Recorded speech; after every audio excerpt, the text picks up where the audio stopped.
자, 우리 하나님 말씀 함께 우리 나누도록 하겠습니다. 요한복음 13장 18절부터 30절입니다. 요한복음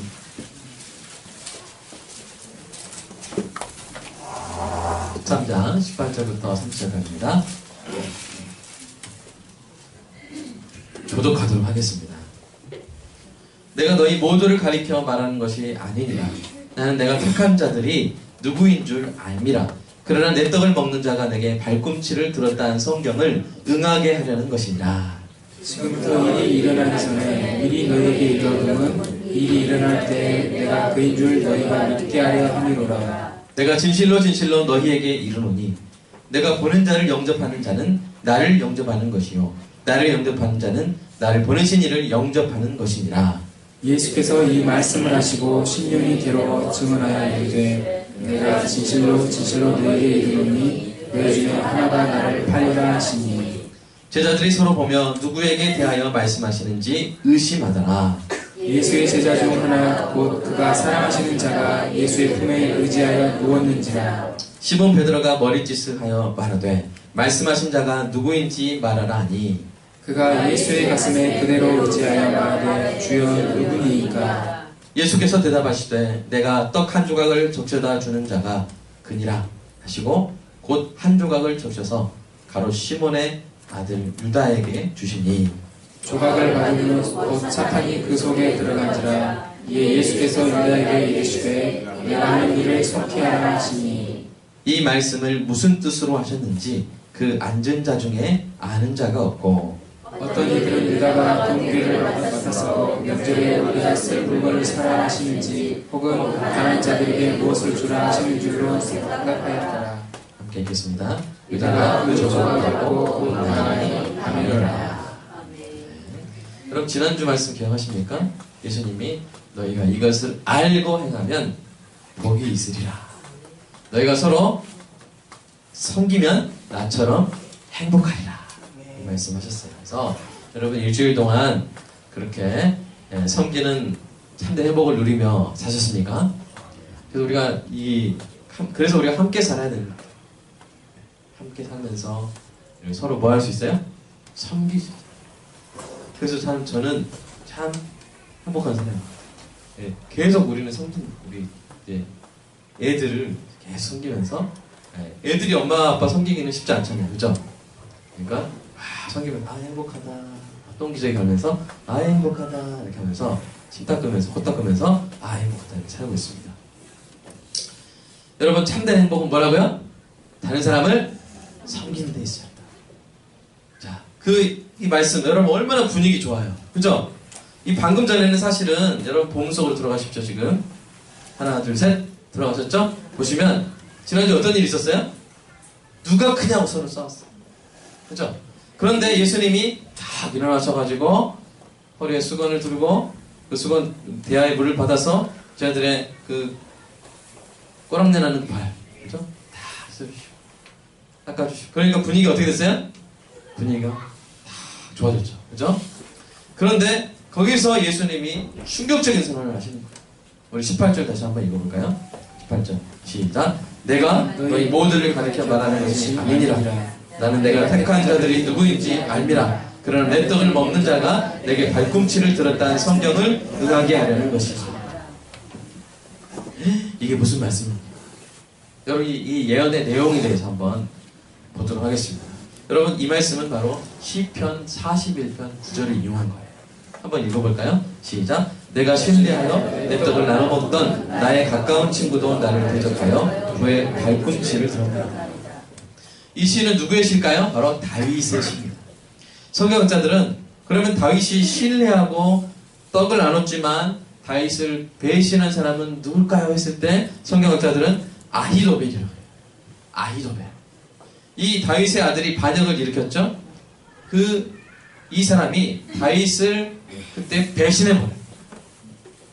다윗의 아들에게 붙어가지고 다윗의 그 아들 압살롬의 모사 역할을 해버립니다.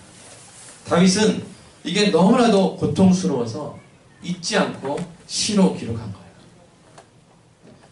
그리고 그것은 단지 다윗의 고통일 뿐만 아니라 뭐요? 예수님이 겪으실 일에 대한 예언이었던 것입니다. 여러분 사실 예수님이 10절에서도 말씀하셨어요. 너희가 다 깨끗하나 다는 아니니라. 근데 제자들이 깨닫지 못했어요. 그래서 21절에서 다시 한번 명확하게 말씀하시죠. 21절 보시면요. 내가 진실로 진실로 너에게 이르노니 너희 중에 하나가 나를 팔리라. 이렇게 말씀하신 거예요. 여러분 그제서야 제자들이 어떻게 합니까? 여러분 22절 보십시오. 그제서야 제자들이 서로 보며 뭐예요? 누구에게 대하여 말씀하시는지 이제 의심하기 시작하는 거예요. 근데 이 의심했다는 표현이 뭐냐면 에더로스, 뭐냐면 당혹스러웠다. 어쩔 줄 몰라 했다. 이런 뜻입니다. 방금 전까지만 해도 그들의 발을 씻어주심으로써 그들을 감동시키신 예수님이 이제는 그들을 당혹시키시, 당혹스럽게 만듭니다. 실로 충격적인 예언이죠. 여러분 예수님이 왜 이 예언을 하셨을까요? 이 예언의 목적을 두 가지로 생각해 볼 수가 있어요. 하나는 제자들을 위해서. 여러분 보십시오. 19절 한번 읽어볼까요? 19절 읽어보겠습니다. 시작. 지금부터 일이 일어나기 전에 미리 너희에게 일러둠은 일이 일어날 때 내가 그인 줄 너희가 믿게 하려 합니다. 여러분 이 안에 영어 한번 읽어보세요. 우리 하늘이가 한번 읽어볼까요? 네, that I am. 뭐요? 접속사 that. 그다음에 뭐요? I am. 뭐요? I am이 뭐예요? 여러분 예수님의 이 예언이 성취되는 일이 일어날 때 제자들이 믿게 하는 거예요. 뭘 믿게 하는 거예요? 예수님이 I am 나다 하는 것을 믿게 하는 거예요. 나다 하는 것은 여러분 요한복음 제가 강해를 지금 2년 넘게 하면서 여러분 까만들어갈 수도 있지만 기억나실 거예요. 나다라는 제목의 설교 기억나시는 분 있죠? 네, 있을 거예요. 그 예수님이 나다 하실 때는 무슨 뜻이에요? 내가 하나님이다 하는 뜻이에요. 네. 출애굽기에서 하나님이 모세에게 자기 자신을 소개하셨다고 했을 때는 난 스스로 있는 거다. 그게 영어로 하면 I am이거든요. 같은 말씀하신 거예요. 내가 하나님인 줄 너희가 믿게 하려니라 라고 말씀하신 것입니다. 어떤 일이 일어나길래 그렇습니까? 예수님이 유대인들에게 잡혀가시고 정죄당하시고 채찍질 당하시고 십자가의 형틀에 못 박히는 일이 일어나게 되고요. 그 일이 다름 아닌 바로 예수님의 가장 가까운 제자로부터 시작된다. 이런 일이 일어날 때 제자들의 마음이 강해지기 쉬울까요? 약해지기 쉬울까요? 같이 하겠습니다. 설교. 강해지기 쉬울까요? 약해지기 쉬울까요? 약해지기 쉬운 것입니다. 흔들리고 혼란스럽고 두려울 것입니다. 예수님이 제자들을 사랑하시되 어떻게 사랑하셨다고 했어요? 끝까지 사랑하셨다고 했어요. 그래서 그때까지 바라보시고 그래서 그 가장 힘든 시기에 버텨낼 수 있도록 믿음의 구명복을 지금 채워주시는 거예요. 이제 곧 엄청난 파도가 칠 것이다. 폭풍이 몰아칠 것이다. 쓰나미가 올 것이다. 그때 내가 지금 한 예언을 기억해라. 내가 예상치 못한 일이 일어나는 것은 없다. 모든 것이 하나님의 통제 안에 있다. 나는 하나님의 아들이다. 환난이 올 때 오히려 그것을 통해서 나를 믿어라 라고 예수님이 말씀하고 계시는 것입니다. 그러니까 성경의 예언은 어떤 우리의 호기심을 만족시키거나 그런 목적이 있는 것이 아니라 어떤 대비한다거나 그거는 둘째, 세 번째 목적이고 성경의 예언은 뭐냐면 그 예언이 성취될 때 성경이 진리이며 예수님이 하나님의 아들심을 믿게 하는 것이 최우선 목표인 것입니다. 사랑하는 여러분, 이 제자들을 향한 예수님의 사랑이 느껴지십니까? 그죠? 여러분, 그리고 이 제자들을 사랑하신 예수님의 사랑, 예수님이 같은 사랑으로 똑같은 사랑으로 또한 여러분을 사랑하심을 믿으시기 바랍니다. 환난이 임할 때 담대하시기 바랍니다. 성경은 분명히 예언을 하되 그리스도인에게 환난이 임할 것을 예언을 했어요. 우리 요한복음 16장 3절 한번 읽어볼까요? 시작. 이것을 너희에게 이른 것은 너희로 내 안에서 평안을 누리게 하려 함이라. 세상에서 너희가 환난을 당하나 담대하라. 내가 세상을 이겼느니라. 여러분 지금도 여러분 수요 기도에 한번 와보세요. 얼마나 전 세계의 기독교인들이 환난 당하고 있는지 몰라요. 정말 뜨겁게 기도하고 있습니다. 눈물을 흘리면서 기도합니다. 우리는 정말 특수한 상황이에요. 우리 한국교회. 환난이 적어요. 그러나 여러분 우리가 더 그리스도의 제자가 되면 될수록 또 환난을 당합니다. 우리가 환난을 안 당하는 것은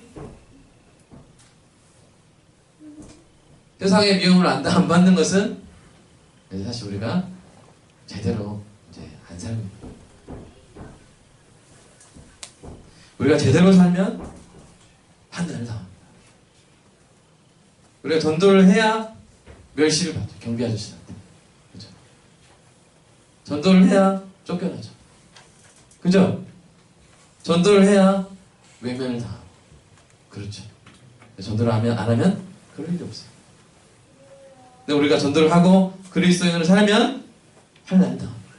정직하게 살면 또 환난을 당할 수 있어요. 어떤 조직체가 직장 조직체잖아요.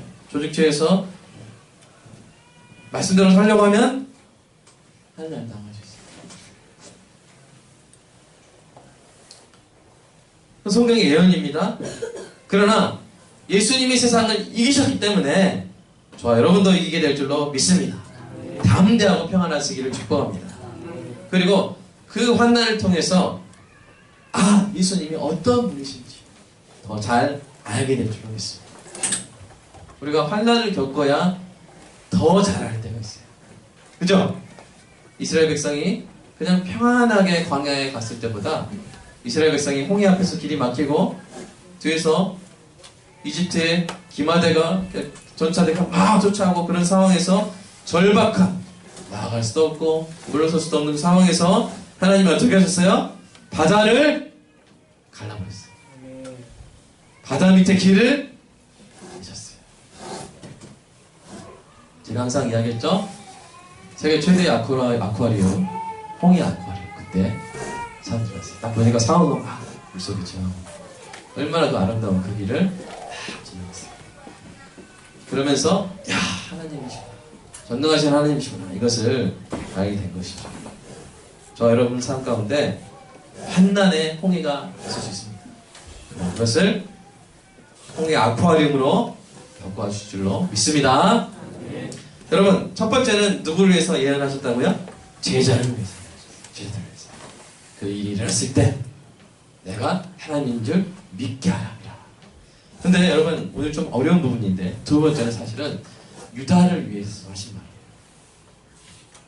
여러분, 예수님이 이 말씀을 하실 때 여러분 어떻게 되십니까? 21절 보십시오. 심령이 어떻게 됐다고 그랬어요? 심령이 21절 보십시오. 괴로워 하셨어요. 고통스러워하셨어요. 여러분, 예수님이 사람이시죠? 사람은 배신당하면 고통스럽죠? 그죠? 근데 배신당하는 고통도 있었지만 그러나 더 큰 부분을 차지하고 있었던 건 뭐냐면 바로 유다 때문에 있는 거예요. 배신감도 있었지만 안타까움도 있는 거예요. 3년 동안 함께한 제자가 끝내 자신을 배신하는 모습이 말할 수 없이 안타까우셨을 것입니다. 그래서 계속 사실 예수님은 유다에게 기회를 주셨어요. 신호를 계속 주세요. 막 6장에서도 사실 말씀하셨고요. 계속 양심을 자극하셨어요. 잘 대해주셨어요. 오늘 본문 현장에서도요, 보시면 사도 요한이, 제자 요한이 예수님의 오른쪽에 앉아있고요, 유다는 예수님의 왼쪽에 앉아있어요. 이때 이제 앉아있다는 것은 저 여러분도 앉아있는 게 아니라 약간 이렇게 비스듬하게 왼쪽으로 비스듬하게 앉아서 이렇게 팔꿈치로 탁 이렇게 대고 오른손으로 이렇게 떡을 먹고 하는 거예요. 근데 이렇게 예수님이 떡을 적셔서 가룟 유다에게 주시잖아요. 그죠? 이렇게 옆에 있어야 주실 수 있는 거예요. 이렇게 해가지고, 그러니까 이 성경학자들은 예수님이 유다를 자신의 왼편에 앉혔다고 그렇게 이야기를 합니다.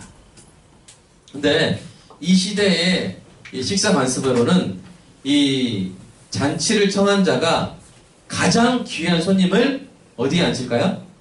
자기의 왼편에 앉혀요. 그러니까 어떻게 한 거예요? 지금 예수님이 유다를 어떤 자리에 앉히신 거예요? 1번 자리. 가장 귀한 자리에 앉혀주신 거예요. 게다가 26절 방금 말씀드렸듯이 예수님이 유다에게 떡 한 조각을 적셔서 어디서 적시냐면 이제 소스에 적시는데 대추야자와 건포도와 신포도주를 섞어서 만든 소스예요. 그러니까 새콤달콤한 소스에 딱 적셔가지고 아주 친절하게 줬어요. 근데 당시에 이런 행동은 주인이 손님에게 우정을 표시할 때, 각별한 우정을 표시할 때 하는 행동이에요. 비록 이 행동은 뭐였어요? 사도 요한이 이제 물어봤잖아요. 누굽니까? 그랬을 때 내가 떡을 줘서 준 자가 그다라고 하는 그런 이렇게 보여주는 행동이기도 했지만 동시에 그것은 유다에게 내미시는 예수님의 최후의 회개의 기회였어요. 유다는 이때 회개하고 돌이켜야 됐어요. 이때 돌이켰어야 했어요. 그러나 그러질 않았어요. 여러분 이 마태복음 26장을 보면 이미 돈을 받았어요. 얼마 받았어요? 30, 은 30을 받았어요. 그 상태에서 오늘 본문에서 그는 그 예수님의 마지막 기회, 마지막 그 애타는 손을 뿌리친 거예요. 그의 마음이 돌같이 굳어졌어요. 사탄이 지배하기 가장 좋은 상태가 됐어요. 그때 사탄이 그의 마음을 완전히 장악합니다. 이것을 아신 예수님이 결국 유다를 보내주시는 거예요. 유다는 빛을 등지고 밤속으로 나아갑니다. 그리고 다시는 빛과 함께하지 못하고 어둠에 붙들리게 되었습니다. 여러분 여기서 의아해할 수 있는 부분이 있어요. 그것은 하나님의 작정과 사람의 자유 및 책임의 관계예요. 여러분은 유다 배신 하나님이 다 정해놓은 거고 그 각본대로 된 거 아니야? 이렇게 우리가 생각을 하고 있습니다. 맞습니다. 유다의 배신도 다른 모든 일과 마찬가지로 하나님의 작정, 우리가 이해하기 쉬운 말로는 하나님의 계획 안에 있는 일입니다. 그러나 그것은 뭐냐면 하나님 차원의 설명이에요. 하나님 차원의 설명. 여러분 그 하나님의 작정 계획과 인간의 자유와 책임은 서로 양립한다고 했죠. 우리의 이성으로는 이해가 되는 일이라고 했어요? 이해가 안 되는 일이라고 했어요? 이해가 안 되지만 그것은 성경이 말하는 진리고 그것은 하나님이 우리가 상상할 수 없는 차원에서 존재하시기 때문에 가능하신 일이라고 했어요. 그러니까 유다에게는 인간적인 차원에서 볼 때는 분명히 회개할 자유가 있었어요. 예배 시간에 다 앉아있는 거예요.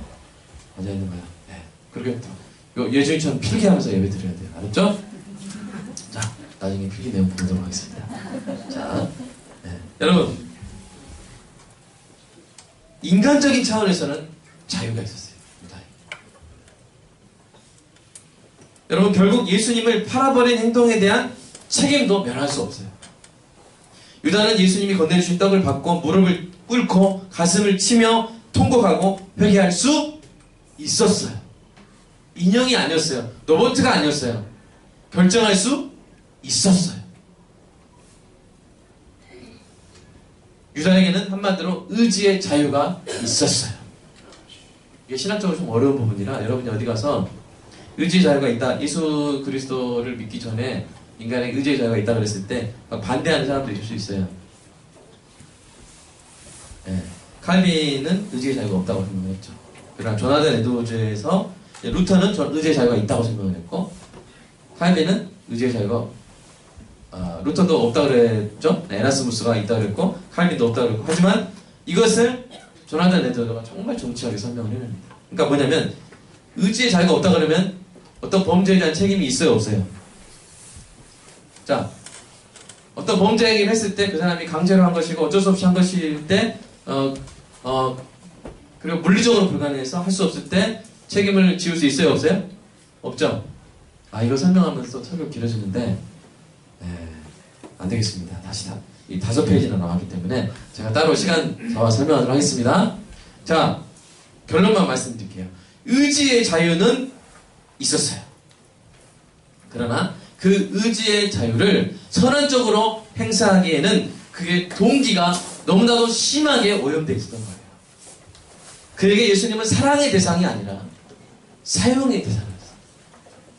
근데 자기 마음대로 사용할 수 없게 되니까 이제 뭐 한 거야? 팔아먹자. 은 30은 당시에 노예 한 사람의 값이었어요. 노예 한 사람 값에 자기 스승을 팔아먹는 거예요. 그리고 그 은 30을 이미 받았어요. 그러니까 그에게는 예수님보다 은 30이 더 큰 거예요. 예수님 이제 3년 동안 예수님 따라다니라 진짜 시간 낭비했고 돈 낭비했고 에이 이제 종이나 하나 부려야겠다. 그렇게 된 거예요. 그러니까 그 동기가 너무 심하게 부패했기 때문에 그는 마지막으로 회개할 수 있었던 자신의 의지의 자유를 스스로 버려버리고 예수님의 마지막 손을 뿌리친 것입니다. 사랑하는 여러분 예수님을 믿고 회개하셨습니까? 여러분 회개할 수 있다는 건요 엄청난 선물입니다. 회개할 수 있다는 거 그것은 엄청난 선물입니다. 여러분 회개하는 것은 부끄러운 일이 아니에요. 회개할 수 있다는 것은 우리의 영혼이 살아있다는 증거입니다. 여러분 잘못하면 바로 어떻게 돼요? 제가 옛날에 탁탁 뭐 했는데 기억이 안 나네요. 우리 순희 권사님 탁 하나를 생각나는데 뭐였죠? 성경제? 네. 어떻게 해야 돼요? 우리가 잘못하면 뭐 해야 돼요? 바로 탁 해야 돼요. 아멘? 탁이 뭐예요? 여기서? 무릎 꿇는 소리. 잘못했습니다. 바로 잘못했습니다. 여러분 우리 자녀들이 잘못했을 때 너 왜 그랬어? 그러면 탁! 뭐야? 무릎 탁 꿇고 잘못했습니다. 그러면 엄청 혼내고 싶었는데 1번 더 혼내고 싶어져요? 아니면 야 괜찮네 그래도 하면서 좀 오히려 봐줘요. 네. 혼나기 바랍니다. 자, 사랑하는 여러분 회개할 수 있는 것이 참 은혜입니다. 네. 그래서 잘못하면 바로 탁 무릎 꿇고 잘못했습니다. 그러면 하나님의 은혜가 임하게 될 줄로 믿습니다. 어떨 때는요 이렇게 탁 이렇게 회개하잖아요. 그러면 워낙에 사람들이 강팍해 가지고 회개를 잘 안 하고 하니까 어떨 때는 청년이나 이렇게 자녀가 탁 회개하면 오히려 더 뭐 하고 싶어요? 잘해주고 싶어요. 잘못했는데 더 잘해주고 싶어요. 근데 하나님의 마음은 어떻겠어요? 그죠? 정말 회개하기를 원하시는데 그 하나님의 마음을 흡족해 하고 그 하나님의 복을 받는 여러분 되시기를 주님의 이름으로 축복합니다. 자, 이쯤에서 이제 유다를 놓아줘도 좋겠지만 저와 여러분의 영적 유익을 위해서 유다에 대해서 좀 더 살펴보도록 하겠습니다. 이 유다가 게임을 한 거예요. 어떤 게임이냐면 그런 가면 게임을 한 거예요. 여러분 예수님의 12제자 중에 유다는 정말 특이한 사람이었습니다. 이 유다도 예수님의 부르심을 받았어요. 게다가 유다는 어떤 일을 맡았습니까? 예수님의 일행의 재정부장을 맡았어요. 여러분 생각해 보십시오. 어떤 사람에게 재정부장의 일을 맡깁니까?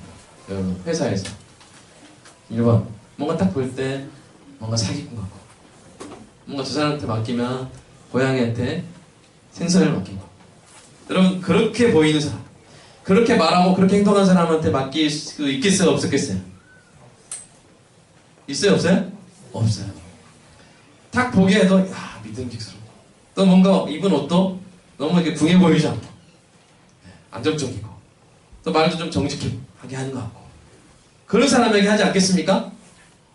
아무나 재정부장 시켜요? 아니에요. 여러분 아마도 유다가 제자들 중에서는 그래도 상대적으로 아마 신뢰가 가는 외모를 가지고 있지 않았을까. 그래서 제가 아는 목사님은 아마 제자 중에서 유다가 제일 잘생겼을 거라고 생각합니다. 그 목사님 아주 멋진 신상 최고로 멋진. 네. 그래서 유다의 행동과 태도는 유다가 제자들 가운데 섞여 지내면서도 예수님에 대한 실제로는 사랑이나 믿음이 없다는 것이 드러나지 않게 해줍니다. 너무나 나이스하니까. 그죠? 일도 잘하고. 오늘 본문이 그 단적인 증거예요. 여러분 베드로가 예수님의 사랑하시는 제자 누굽니까? 박 요한에게 예수님을 팔아넘길 사람이 누군데 그래? 그렇게 머리짓을 해서 물어보니까 요한이 예수님께 여쭤봤고 예수님이 그 떡을 찍어서 누구한테 줬어요? 가룟 유다한테 줬잖아요. 그러면 이 정도 했으면 의심할 만하지 않습니까? 그죠? 유다 아니야? 이렇게 할 정도 그 정도 하는 게 정상적인 거 아니에요? 그런데 여러분 오늘 본문 보십시오. 제자들이 끝까지 유다를 의심해요, 못해요? 못해요. 안 해요. 여러분, 그러니까 유다가 엄청난 이미지를 쌓아. 네. 이런 상황에서도 아무도 유다를 에이, 유다 아니야.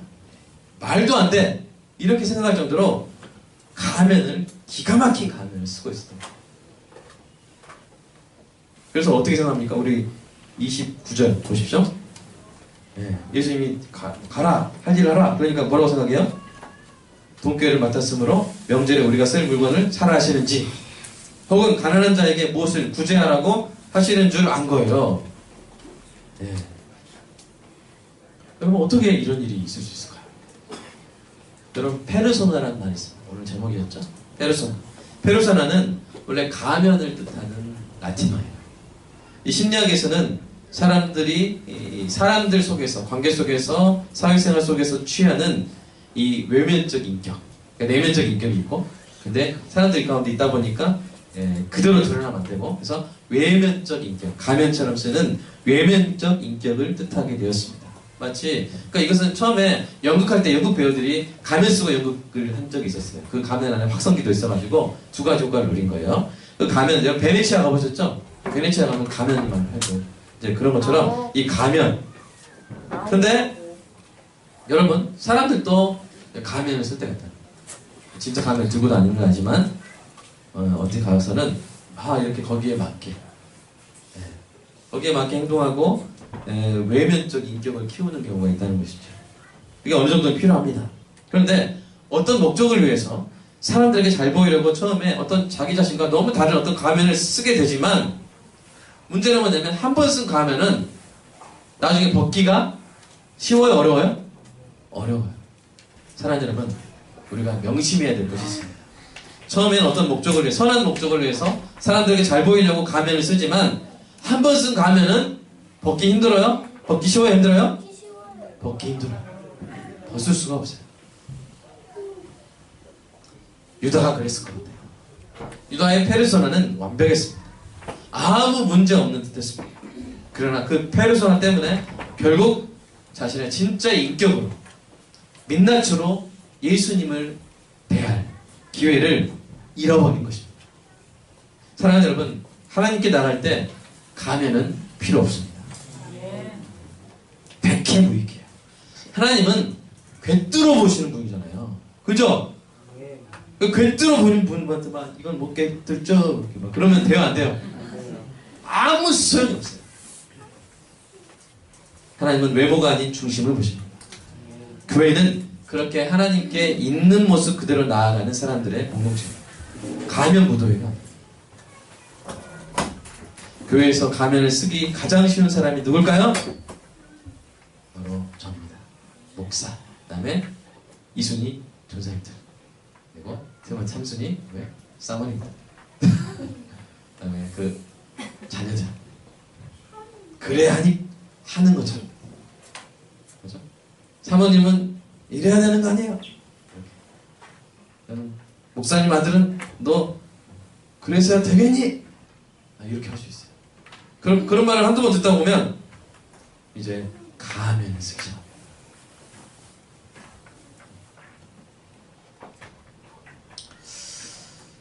사랑하는 여러분, 그러면 되겠어요? 안 되겠어요? 안 돼요. 우리는 가면 쓰면 안 돼요. 가면 반대말이 뭘까요? 1번 오면, 2번 진면. 뭘까요? 진면. 진면목이라고 하죠? 진짜 어려운 거예요. 민낯으로 하나님께 나아가야 될 줄로 믿습니다. 유다처럼 가면 쓰고 이미지 관리하다가 예수님께 배우고 소통하고 회개할 기회를 놓치느니 차라리요 베드로가 나아요. 베드로처럼. 베드로는요 리얼합니다. 그죠? 있는 모습 그대로.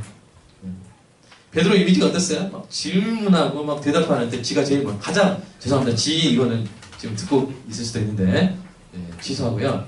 이분이 가장 나서기 좋아. 질문하고 대답하고 막 그랬어요. 직설적이에요. 또 예수님이 막 물 위에 걸으시니까 뭐라 그래요? 저도 해볼게요. 또 막 물 걷다가 막 바람 부니까 막 또 막 무서워가지고 빠지면 살려주세요! 막 그래요. 어떻게 보면 되게 경박해요, 사람. 근데 베드로는요, 그렇게 있는 그들의 모습으로 자신의 민낯으로 예수님과 대화하고 교제하고 소통했기 때문에, 교제했기 때문에 그것을 통해서 자신에 대해서 알고, 자신의 부족함을 알고, 또 예수님의 사랑에 대해서, 예수님도 어떤 분이신지에 대해서 배워갈 수 있었던 것입니다. 그리고 마침내 예수 믿고 구원을 받았습니다. 나중에 예수님을 3번이나 부인하게 되죠. 그러나 베드로가 예수님을 떠나지 않았어요.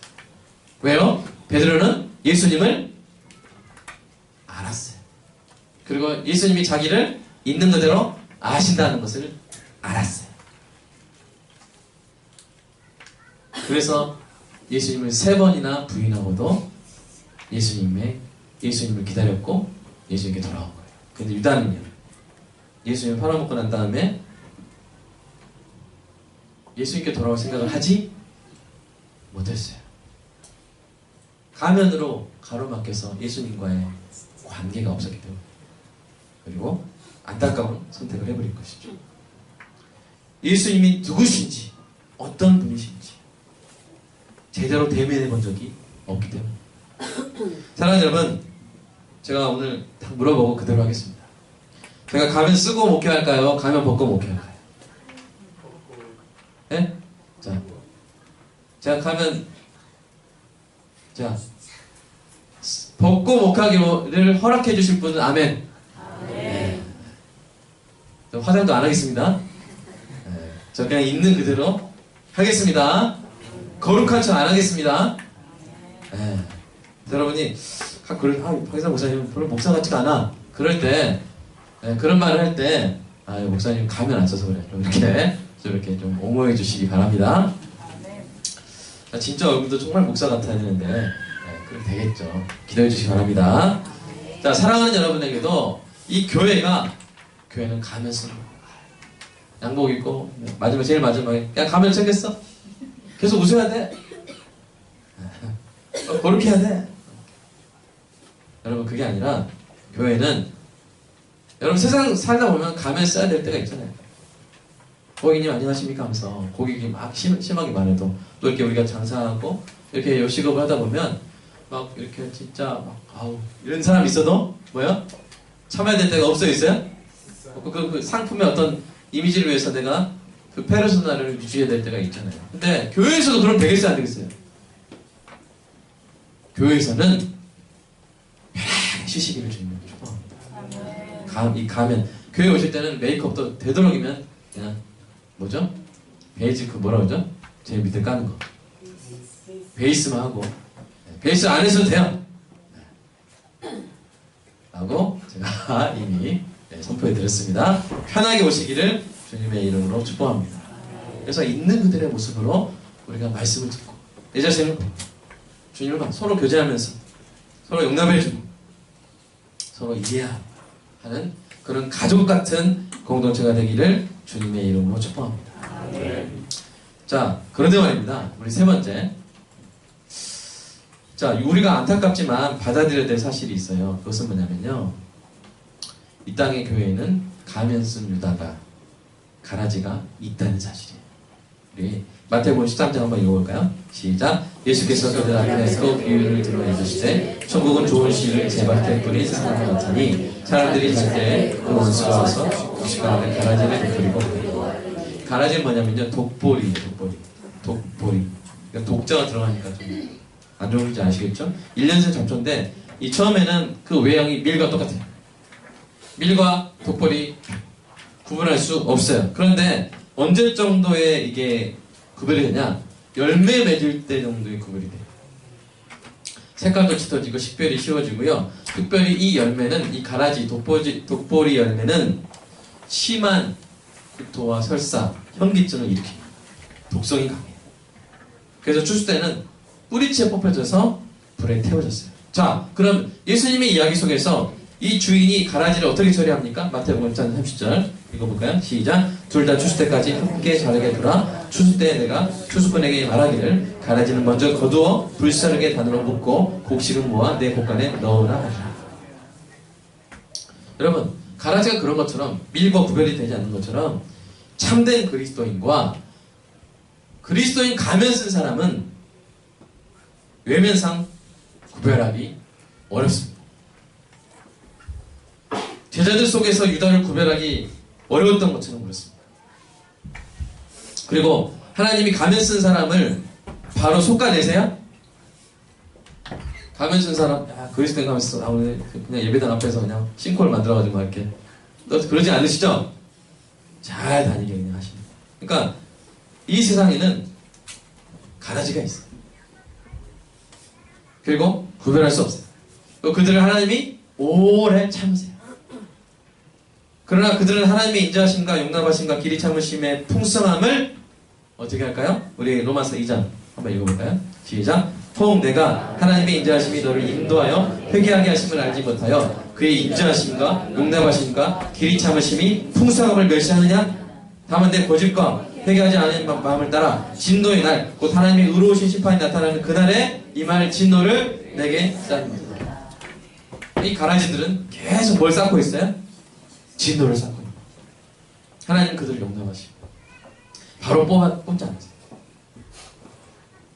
그러면 오늘 여러분 사실 이 가라지에 대한 설교는요, 어떤 분은 신나게 하세요. 그러면서 이렇게 좀 미담스러운 성도들 가운데 그 사람 가라지가 말이야 그 사람 보면서 막 하는 분이 있어요. 그러면 안 되겠죠. 또 한 분은 이렇게 가라지 이야기를 하면 성도들이 괜히 싫어할까봐 이 가라지 설교를 아예 안 해요. 근데 둘 다 잘못된 거예요. 이렇게 표적을 하면 당신 가라지 아니야 이렇게 하면서 그런 눈을 보면서 설교했어도 안 되고 뭐요? 그렇다고 주님이 분명히 성경에 기록하셨고 경고하셨는데 그걸 설교를 안 하면 되겠어요? 안 되겠어요? 안 되는 거예요. 정확히 하면 됩니다. 여러분, 우리가 오늘 유다의 이야기와 가라지 비유를 통해서 배워야 하는 게 뭘까요? 네 번째입니다. 배워야 하는 게 뭘까요? 우리 조나단 에드워즈의 글을 통해서 우리가 살펴보겠는데요. 여러분, 그 이유가 뭐냐면 우리는 항상 모든 노력을 기울여서 우리 신앙이 참된 복음의 본질에 서 있는지 살펴봐야 하기 때문입니다. 그래서 조나단 에드워즈가 두 가지로 이렇게 얘기했는데 잘 구별해 보시기 바랍니다. 첫 번째 한번 읽어볼까요? 시작. 가면으로 꾸밀 수 있는 것. 이런 게 있어요. 그러니까 참된 신앙인에게 있을 수 있고 유다에게 가면 쓴 그리스도인 가면 쓴 사람에게도 가라지에게도 그래서 밀과 구별되지 않을 정도로 가지고 있을 수 있는 신앙적 특성이 있다는 거예요. 외면적으로 볼 때. 뭔지 궁금하시죠? 오늘 정말 중요한 거 배우시는 거예요. 자, 첫 번째는 뭐냐면 이거야. 예배나 묵상 중에 감정이 북받쳐 올라서 눈물을 흘리는 거. 여러분 잘 이해하셔야 될 게 참된 신앙인도 이렇게 합니다. 그리고 그것이 긍정적인 것이고 좋은 것이고 필요한 거예요. 아멘? 그러나 제가 말하는 것은 뭐냐면 가라지도 옆에서 그렇게 하고 있다는 거예요. 아시겠어요?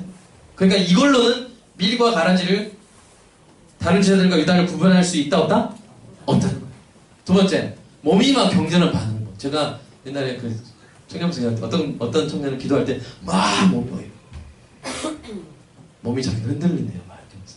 그럴 수 있어요. 여러분이 기도하실 때도 그럴 수 있어요. 그러나 그렇게 흔들리면 진짜 그리스도인이고 이상하게 나는 기도할수록 저 혼자 안 움직여. 제가 지난주에 제 설교하는 것을 우연한 기회에 봤었는데 제가 엄청 몸을 흔들더라고요. 제가 지금 오늘은 좀 안 흔들려고 하는데 되고 있나요? 그럼 설교자 중에 막 설교만 하면 몸이 흔들리는 사람, 야 하나님의 진동이 있구나.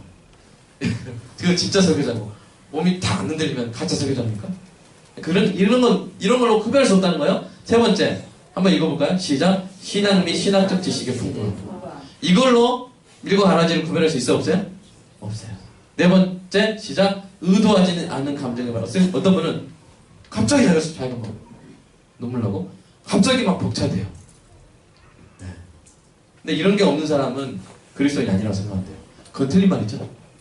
네. 참된 신앙인에게 그런 일이 있을 수 있습니다. 저도 그런 일이 있어요. 십자가를 생각할 때 갑자기 막 올라오면서 감격이 더 기쁠 수 있는데 이게 참된 신앙인에게도 있지만 가라지에게도 있는 거예요. 왜냐하면 사탄이 그런 걸 일으킬 수 있기 때문에. 그 다음에 5번째 한번 읽어볼까요? 시작. 성경 구절이 갑자기 떠오르요. 이게 여기서 많이 속아요. 사람들이. 어떤 사람은 성경이 그러면서 어떤 상황에서 거기 막 하면서 야 이거 하나님의 인도하십니다. 근데 인도하심일 가능성이 큽니다. 근데 아닐 수도 있어요. 그리고 가라지도 그런 인도를 받을 수 있어요. 왜냐면 사탄이 성경을 잘 압니다. 그리고 머릿속에 넣어줍니다. 자, 이게 가능하다는 거예요. 이런 현상들이 나쁘다는 거예요. 지금 제가 그런 뜻을 하는 말이에요? 아니에요. 저와 여러분에게 이런 현상들이 있을 수 있고 성령의 은혜로 있을 수 있습니다. 그러나 참된 신앙인만 그럴 수 있는 게 아니라 현상적으로 볼 때는 가짜 그리스도인에게도 있을 수 있다. 자, 6번째 시작. 일시적이고 피상적인 사랑의 감정. 어느 순간에는 막 간을 내줄 것처럼 사랑을 주세요. 그러나 진짜 참된 그리스도인의 표준, 사랑의 표준은 뭐냐면 그 사랑이 변함없어요. 자, 다음 7번째 한번 읽어볼까요? 시작. 동시에 여러 감정을 느끼는 것과 감정의 체험. 어떤 사람은 막 주체할 수 없는 동시에 여러 가지 막 감정, 기쁘고 막 화나고 막 나는 슬프고 야 나는 진짜 그리스도인가 보다. 네, 이거 아닙니다. 진짜 그리스도인이 있을 수 있지만 그것이 보증은 아니에요. 아니면 어떤 사람은 우리가 예수를 믿을 때 처음에 막 깊이 회개했다가 나중에 기쁘잖아요. 이런 순서가 있어요. 엄청나게 회개됐다가 감사하고 기뻐지는 이런 순서를 내가 따르고 있으니까 내가 진짜 그리스도인이다라고 안심할 수 있다 없다? 없다는 것입니다. 8번째 한번 읽어볼까요? 8번째 시작. 예, 나는 뭐 꼬박꼬박 예배 참석하고 뭐하니까 나는 그리스도인이다. 이렇게 안심할 수 있다 없다? 이렇게 사람들을 그렇게 구별할 수 없다는 거예요. 9번째 시작. 찬송가를 열심히 부르는 행위. 여러분 제가 거듭 설명하지만 이거 듣고 제가 찬송가 열심히 부르면 저 목사님 저거 믿으십시오 이렇게 하지 마시고 여러분 참된 그리스도인이 찬송가 열심히 부릅니다. 문제가 뭐라고요? 유다도 그런다고요. 가라지도 그럴 수 있다고요. 자, 그리고 10번째 한번 읽어볼까요? 시작. 자기 자신에 대한 구원의 확신. 여러분 여기서 조금 놀라는 분들이 있어요. 아니 구원의 확신은 참된 그리스도인의 표지 아닐까? 아닙니다. 사탄도 거짓된 확신을 줄 수가 있어요. 자, 그리고 다른 사람이 보기에도 저 사람은 구원받은 사람 맞다. 그렇게 공인받은 사람도 유다일 수 있어요. 감쪽 같아요. 그러면 우리에게 뭐가 필요하느냐? 참된 표지가 필요한 거예요. 참된 신앙의 표지가 이것이 있으면 절대 뭐가 될 수 없다? 유다가 될 수 없고 절대 가라지가 될 수 없는 가면으로 꾸밀 수 없는 것이 있다는 거예요. 그래서 조나단 에드워즈가 이렇게 발표합니다. 한번 1번 한번 읽어볼까요? 시작. 하나님 자체에 대한 관심과 지식. 그러니까 하나님이 주시는 어떤 유익들이 아니라 그냥 하나님 자체가 좋은 거예요. 찬양할 때 하나님 주세요 이런 찬양이 아니라 하나님 당신은 계신 그대로 나의 온몸을 다한 온 마음을 다한 찬양을 받기에 합당하신 분입니다. 그러니까 하나님은 어떤 분이신지 궁금한 거예요. 설교를 들을 때 오늘은 목사님이 처음에 어떤 매력적인 매료시키는 예화로 설교를 시작할까? 오늘 설교에는 어떤 문학적인 기법이 있을까? 막 그거를 막 살피는 게 아니라 앞에 막 예화 막 하고 사람들 예화 딱 하면 그 예화는 그만하시고 일단 하나님 얘기해 주세요. 바로 하나님 얘기해 주세요. 그러는 분들이 있어요. 그런 분들이 참된 신앙의 표지를 가지고 있어요. 그래서 제가 요새 계속 뭘로 시작하고 있어요? 설교를? 다 예수님 말씀을 시작하고 있죠? 그런 분들을 위해서 쓸데없는 사람 얘기 안 합니다. 자, 2번째 2번 한번 읽어볼까요? 시작. 하나님의 도덕적 탁월성. 그러니까 어떤 사람은 하나님의 힘이 좋은 거예요. 하나님이 제일 세! 알라보다 세고 부처보다 세! 본성적 선이라고 합니다. 그런 사람은 가라지일 수 있어요. 가라지도 그래요. 저와 여러분도 하나님의 전능하심 좋아합니다. 아멘? 그러나 저와 여러분은 하나님의 전능하심보다 뭘 더 좋아하냐면 하나님의 거룩하심을 더 좋아하는 거예요. 하나님의 도덕적 탁월성을 더 사랑하는 거예요. 그게 참된 그리스도인 표지예요. 세 번째, 시작. 진리에 대한 깊은 사랑과 확신이 있는 거예요. 복음에 대한, 진리에 대한. 복음을 듣는 게 좋은 거예요. 모닥불 쬐는 게 좋은 거예요. 추운 겨울에 모닥불 쬐는 것처럼 복음을 말하면 그 옆에서 좋아해요. 예수님 이야기하면 그 옆에서 좋아해요. 막 삼위일체 이야기하면 막 개콘보다 막 좋아해요. 너무 심하게 갔나요? 그렇게 진리에 대한 깊은 사랑과 확신이 있는 사람. 네 번째 한번 읽어볼까요? 시작. 복음적인 겸손. 이게 좀 설명이 필요한데 제가 나중에 특강 시간, 오후 특강 시간 잡아가지고 설명해 드릴게요. 겸손에도 율법적인 겸손이 있고 복음적인 겸손이 있는데 복음적인 겸손이 있는 사람. 다섯 번째, 시작. 그리스도의 성품을 닮아가는. 여러분 지난 시간에 제가 무슨 비유했습니까? 도장과 도장 찍힌 그 모양. 그리스도와 그리스도인. 도장을 찍었는데 그대로 찍혀 있어야 되죠? 그죠? 그리스도가 도장이 있고 그리스도인이 도장이 찍힌 모양이에요. 그러면 똑같아야 돼요. 그렇게 성품을 닮아가는 모습이 있는 것이, 이것은 가라지가 힘든 것 같아요. 자, 다음으로 시작. 하나님을 경외하는 것입니다. 여섯 번째로 신앙의 조화와 균형이 있어야 됩니다. 교회에서는 할렐루야 하는데 집에서는 아내 패고. 돼요, 안 돼요? 전도는 열심히 하는데 구제는 하나도 안 하고, 또 반대로 구제만 열심히 하고 복음을 안 전하고. 이 기형적인 모습, 그것은 가라지일 가능성이 크다는 거예요. 근데 참된 신앙에는 뭐가 있어요? 신앙의 조화가 균형이 있는 거예요. 여덟 번째로 시작. 하나님에 대한 갈망이 있어요. 참된 신앙. 아홉 번째로 뭐가 있어요? 실천하는 게 있어요. 여러분 제가 설명하다가 막 흥분해가지고 좀 이렇게 세게 이렇게 표현했을 수 있지만, 제가 지금 말씀드린 두 가지는요, 이걸로 여러분, 제가 여러분을 판단하는 건 서로 판단하자고 이런 것을 우리가 배우는 게 아니에요. 몰라요. 조나단 에드워즈도 자신의 책에서 서문에서 말해요. 한 사람을 이런 표지를 갖고 판단하는 것은 우리가 맡은 사명이 아니다. 이런 것을 배우는 것은 오직 뭐예요? 자기 자신의 신앙을 살피는 데 유익한 거예요. 오늘 배운 것으로 오직 여러분 자신의 신앙을 살피시기를 주님의 이름으로 축복합니다. 사도 바울이 이렇게 말했잖아요. 제가 이제 안 들었는데 고린도후서 13장 5절을 보시면 여러분이 거기서 형광펜 칠해야 돼요. 너희는 믿음 안에 있는가? 너희 자신을 시험하고 너희 자신을 확증하라. 사도 바울이 누구한테 한 말이에요? 고린도 교회 성도들, 예수 믿는 사람들한테 너희 자신을 시험하고 너희 자신을 확증하라. 믿음 안에 있는가? 여러분, 우리는 그래서 교회는 그걸 하는 거예요. 오늘 배우고 난 다음에 이렇게 하면 안 돼. 야, 너 유다지? 너 오늘 설교 말씀에 너는 가라지구나? 이러면 돼요, 안 돼요? 이러려고 배우는 게 아닙니다. 뭐예요? 나에게 참된 신앙의 표지가 있는가? 나는 가라지는 혹시 아닌가? 나 혹시 지금 유다는 아닌가? 내가 지금 가면 쓰고 신앙생활 하는 거 아닌가? 내 가슴을 치면서 혹시나 요만한 한 커플이라도 가면이 있다면 베끼라고, 벽기죠. 그렇게 오늘 말씀을 전하는 것이죠. 사랑하는 여러분, 이 세상에 있는 교회에는 예수님 말씀처럼 의다도 있습니다.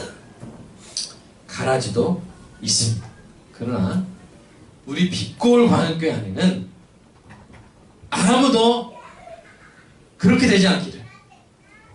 오늘 말씀 얼마나 슬픕니까? 제일 마지막 30절 말씀 한번 읽어볼까요? 시작. 유다가 그 조각을 받고 나가니 밤이 일어나. 되게 문학적인 표현이에요. 밤 가운데로 어둠에 사로잡히는 그런 영혼은 우리 교회에서는 없게 되기를. 아멘. 그래서 계속 이런 걸 제가 말씀드려요. 계속 점검시켜드려요. 다 천국에서 보게 되기를 주님의 이름으로 축복합니다. 이 시간 좀 함께 기도하겠습니다. 여러분 기억하시죠? 우리 자신에게, 나에게 하나님 자체에 대한 관심이 있는지, 지식이 있는지, 하나님의 도덕적 탁월성에 대한 사랑이 있는지, 복음에 대한 깊은 사랑과 확신이 있는지, 나에게 복음적인 겸손이 있는지, 그리스도의 성품을 닮아가고 있는 모습이 있는지, 하나님을 경외하는 마음이 있는지, 신앙의 조화와 균형이 있는지, 하나님에 대한 갈망이 있는지, 말씀을 실천하고 있는지 우리 자신을 돌아보고 간구하는 그런 시간을 갖겠습니다. 기도하겠습니다. 사랑의 아버지 하나님, 하나님 간절히 소망합니다. 우리 빛고울 광역교회는 아무도 유다처럼 밤을 맞이하고 가라지처럼 나중에 뽑혀 불에 태워지는 그런 영혼이 없게 하여 주시옵소서. 온전한 복음 가운데, 정확한 말씀 가운데 우리에게 있는 신앙의 참된 표지들을 확인하며 성장해 나갈 수 있는 하나님의 아름다운 밀밭 같은, 순전한 밀밭 같은 우리 빛고울 광역교회 주님 되게 하여 주시옵소서. 하나님, 이와 같은 안타까운 운명을 맞이하는 영혼이 없게 하시고, 하나님, 우리가 우리 자신을 시험하고 우리 자신을 확증함으로 말미암아 정말로 순전한 그리스도인의 제자로 나날이 거듭나고 나날이 더욱더 성숙해가는 우리 모두가 되게 하여 주시옵소서. 하나님, 가라지가 밀을 닮아 있는 것, 그건 참 당황스러운 일이지만, 그러나 더 당황스러운 일은 밀이 마치 밀이 아닌 것처럼, 그리스도인이 아닌 것처럼 그런 모습으로 살아간다면 하나님, 그것으로 안타깝고 하나님께 죄송하고 슬픈 일이 없는 것 같습니다. 하나님, 우리에게